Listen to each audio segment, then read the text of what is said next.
Et pour ceux qui ne me connaissent pas, je m'appelle Yuna Aliou et je suis jeune auteur. Aujourd'hui on se retrouve pour l'épisode 2 d'une semaine dans ma vie d'auteur. Pour ceux qui auraient loupé l'épisode 1, je vous le remets juste ici. Dans le vlog précédent, j'avais terminé d'écrire un roman sur lequel je travaillais depuis plusieurs mois. Donc cette semaine, je me suis lancée dans un nouveau projet d'écriture et je vous ai tout filmé. Mais avant de commencer la vidéo, n'hésitez pas à vous abonner à la chaîne si le contenu vous plaît et à mettre un like sous la vidéo pour soutenir mon travail. Et vous pouvez également activer la cloche pour être prévenu dès qu'une nouvelle vidéo sort. Générique!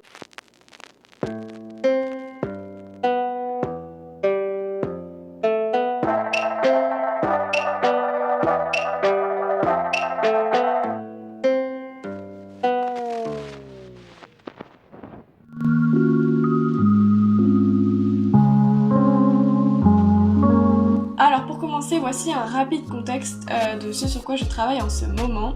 Donc il s'agit d'un vieux projet que j'ai ressorti, c'est un projet que j'avais débuté pendant le confinement, donc il y a à peu près 1 an et demi je crois. Et du coup c'était un projet que j'avais pas mal avancé puisque je m'étais arrêtée à environ 44-45 pages. Et c'est vrai que pendant le confinement tout le monde avait pas mal de temps devant soi, on avait peu de choses pour s'occuper puisqu'on était tous enfermés, donc j'avais eu beaucoup de temps pour écrire.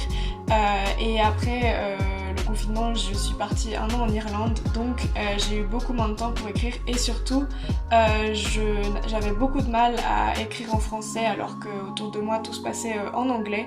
Donc j'ai dû laisser de côté ce projet et surtout j'ai dû me pencher sur un autre projet de livre, donc celui dont je parle dans l'épisode 1 de ma vidéo Une semaine dans ma vie d'auteur. Et ce qui a fait que ce projet-là, je l'ai laissé vraiment de côté et que je n'y avais pas retouché depuis à peu près 1 an. Mais en ressortant ce projet, c'est vrai qu'il était pas mal avancé puisque j'avais quand même écrit à peu près 40 pages, donc l'intrigue était déjà développée, je savais exactement où est-ce que je devais aller. Donc il a fallu que je reprenne tout depuis le début pour me souvenir de tout ce que j'avais déjà mis en place, les personnages, l'intrigue, les enjeux, etc. Donc ça m'a pris une bonne partie de la semaine. Je sais pas si vous entendez la cloche, mais elle sonne toutes les demi-heures. Ah, c'est bon. D'ailleurs, le lundi, je pensais que j'allais réussir à tout relire d'un coup, le manuscrit, donc les 40 pages, mais il s'est avéré que c'était un travail beaucoup plus conséquent que ce que j'avais pensé, parce que c'était pas simplement de la relecture, c'était aussi de la réécriture, un travail de restructuration, etc. Et du coup, ça m'a pris beaucoup de temps. Pourtant, en regardant les rushs, je me rends compte que lundi, j'ai quand même pas mal écrit, puisque j'ai fait 3 séances d'écriture. Pourtant c'était pas du tout le ressenti que j'avais eu. Je pensais vraiment que lundi j'avais rien fait, que j'avais pas du tout avancé et ça me frustrait beaucoup, mais je pense que j'ai été trop dure avec moi-même puisque j'ai quand même lu une bonne une quinzaine de pages à peu près. J'ai aussi pris le temps de faire quelques photos pour mon compte Instagram. Alors souvent je partage en story mes derniers achats ou mes dernières acquisitions livresques. Donc ce jour-là, j'ai partagé 3 nouveaux livres que j'avais trouvés dans des magasins d'occasion en Suisse. Et c'est vrai que depuis que j'habite en Suisse, j'essaye le plus possible de trouver des boutiques de seconde main, des boutiques d'occasion, parce que acheter un livre neuf en Suisse, ça a vraiment son prix. Donc si comme moi vous aimez être envahi de livres, c'est vrai que vivre en Suisse, ça casse largement le budget, surtout si vous décidez d'acheter des livres neufs. D'ailleurs, quelque chose qui est bien en Suisse, c'est qu'il y a beaucoup de boîtes à livres mises à disposition. À Lausanne, il y a notamment des anciennes cabines téléphoniques qui ont été réhabilitées pour en faire des boîtes à livres. Et c'est vrai que j'y passe régulièrement pour voir ce que je peux y trouver. Et d'ailleurs, cette semaine-là, j'avais trouvé pas mal de livres en anglais dans une boîte à livres pas loin de chez moi. Bref, après ça, je suis retournée faire une nouvelle séance d'écriture et j'ai commencé à noter dans un carnet toutes les idées qui me venaient en relisant le manuscrit pour savoir à peu près dans quelle direction j'allais et surtout pour préciser des idées, des messages aussi que je voulais faire passer.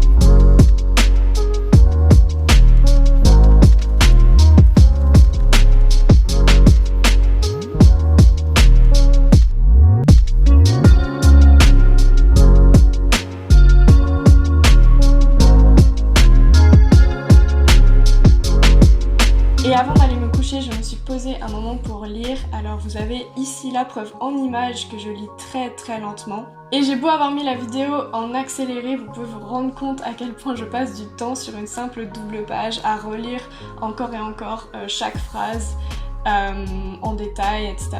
Ah oui, et ça c'est mon copain qui s'est amusé à changer la couleur des ampoules connectées pendant que je filmais.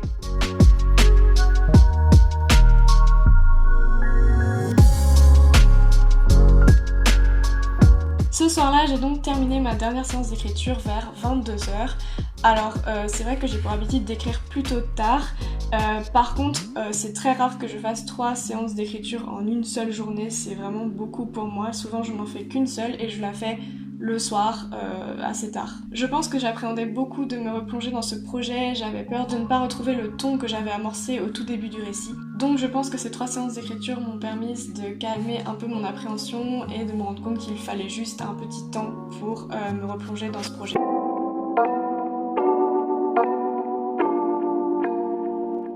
Mardi, j'ai donc commencé par une séance d'écriture parce que je savais que je risquais de manquer de temps pour écrire pendant le reste de la journée.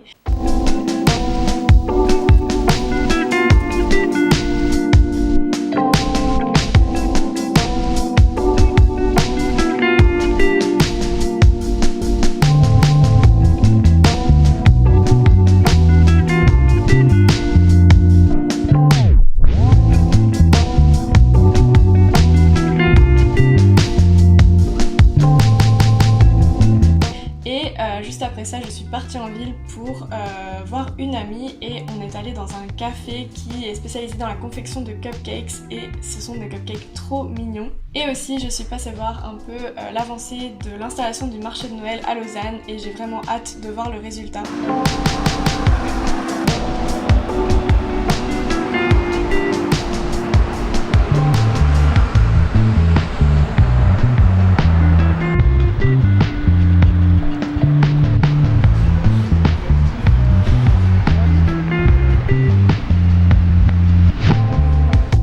Je suis tout simplement partie faire un karaoké en ville avec des amis.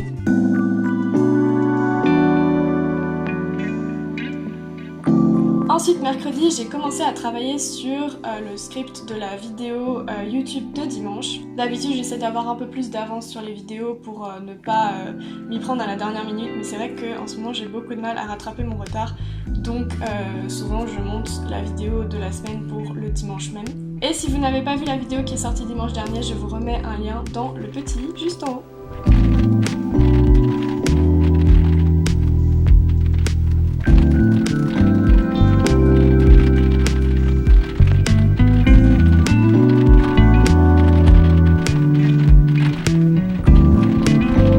Et en fin d'après-midi, nouvelle séance d'écriture. Alors c'est vrai que chaque plan que je vous montre sont vraiment dans le noir. Pourtant il n'est pas si tard, quand j'écris il est à peu près 17h à chaque fois. Mais c'est vrai qu'il fait nuit tellement tôt en ce moment que tous mes plans sont très sombres, donc je suis vraiment désolée pour ça.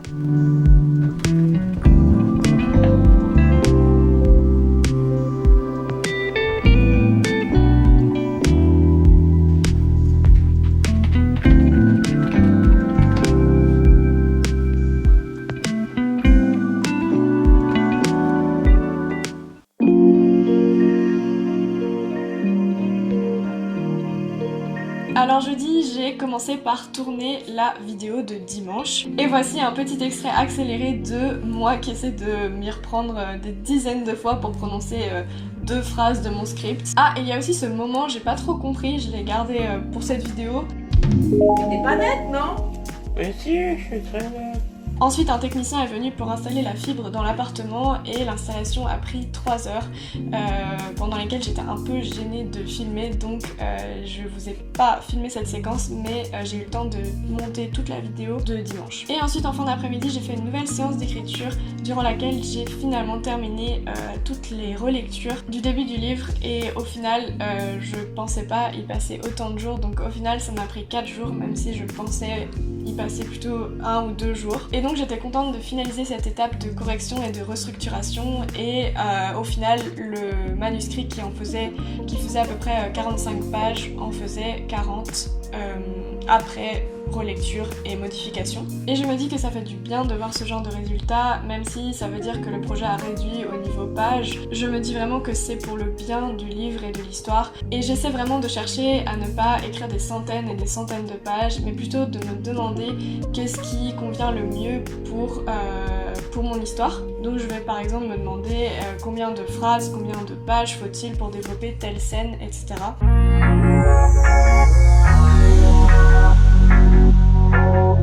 Vendredi matin, j'ai commencé par travailler sur la communication pour la chaîne YouTube et pour mon compte Instagram.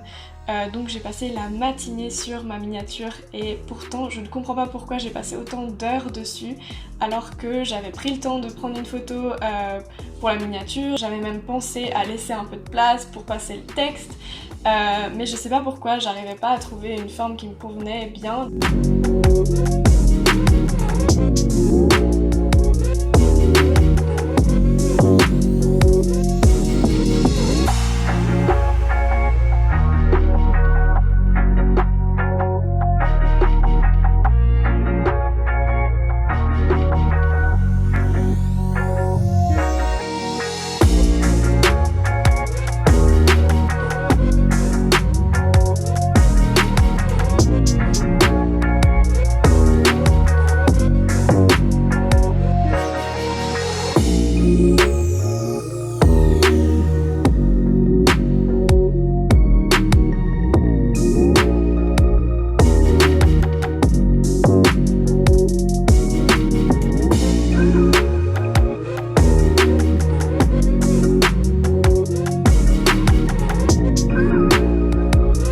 Réaliser une bannière pour la page d'accueil de la chaîne YouTube. Alors elle est encore en travaux si on veut, j'ai pas encore fait la version définitive, mais j'ai déjà uploadé cette première version. Si vous voulez aller checker, elle est sur la page d'accueil de ma chaîne. Et dans la foulée, j'ai aussi réalisé un post Instagram à partir de la miniature, et ça pour le coup c'était vraiment très rapide. Après ça, nouvelle séance d'écriture. Alors cette fois-ci c'était vraiment de l'écriture pure si on veut, et j'avoue qu'au début j'ai eu beaucoup de mal à y reprendre le récit là où je l'avais arrêté, à essayer de reprendre le style, le ton de l'histoire et de me remettre un peu dans la peau des personnages. Donc j'étais pas mal déçue par cette séance d'écriture, mais je sais que c'est comme ça et que chaque séance d'écriture ne peut pas nous convaincre parfaitement. Donc j'ai décidé que j'allais attendre le lendemain et que je verrais bien ce que j'allais faire de ce texte. Et spoiler, j'ai fini par tout supprimer ce que j'avais écrit la veille en gardant seulement certaines idées que j'avais fait émerger. Et finalement j'ai préféré écrire une scène assez importante dans l'histoire, et le fait d'écrire une scène aussi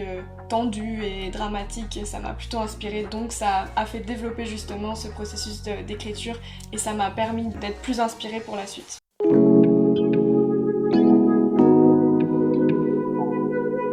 Samedi, c'était vraiment une journée shopping. On a commencé à regarder un peu pour acheter des cadeaux de Noël et on a fait le plein de nourriture pour la semaine. En revenant, je me suis mise à écrire alors que je n'en avais pas du tout envie, mais j'ai vraiment essayé de me forcer parce que je voulais suivre les conseils que je vous donne sur la chaîne et que je me donne à moi-même, qui sont notamment la régularité.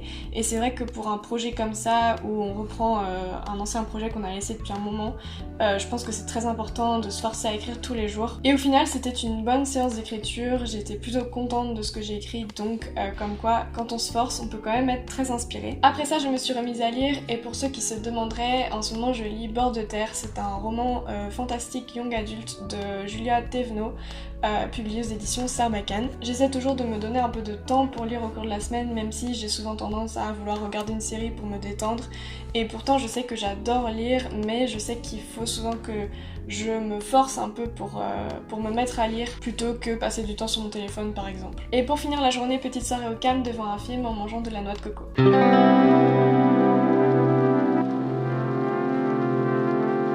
Dimanche, c'était donc une journée de sortie d'une nouvelle vidéo sur ma chaîne YouTube, donc j'ai passé la matinée à poster sur YouTube, sur Instagram et à suivre un peu vos réactions sur la dernière vidéo. Et ensuite je me suis posée pour un petit atelier créatif. Alors par contre, je ne vous conseille vraiment pas de refaire ce que j'ai fait, j'y suis vraiment allée au feeling et j'ai fait un peu n'importe quoi, j'ai dû m'y reprendre à plusieurs fois. Donc en fait ce que j'essayais de faire c'était de recouvrir des vieilles boîtes avec du joli papier, mais ouais, j'ai fait un peu n'importe quoi, donc non, c'est pas un tutoriel, n'essayez pas de refaire ce que j'ai fait.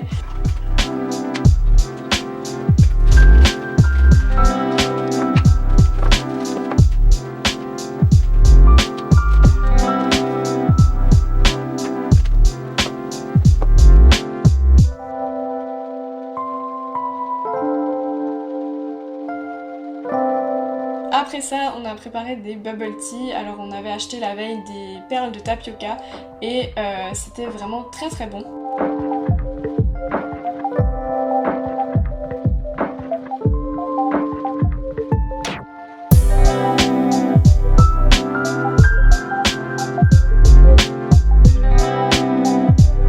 J'ai donc terminé par une nouvelle séance d'écriture. Pour vous parler un peu plus précisément de ce nouveau projet d'écriture, c'est vrai qu'il y a beaucoup de choses qui ne correspondaient plus à la personne que je suis maintenant.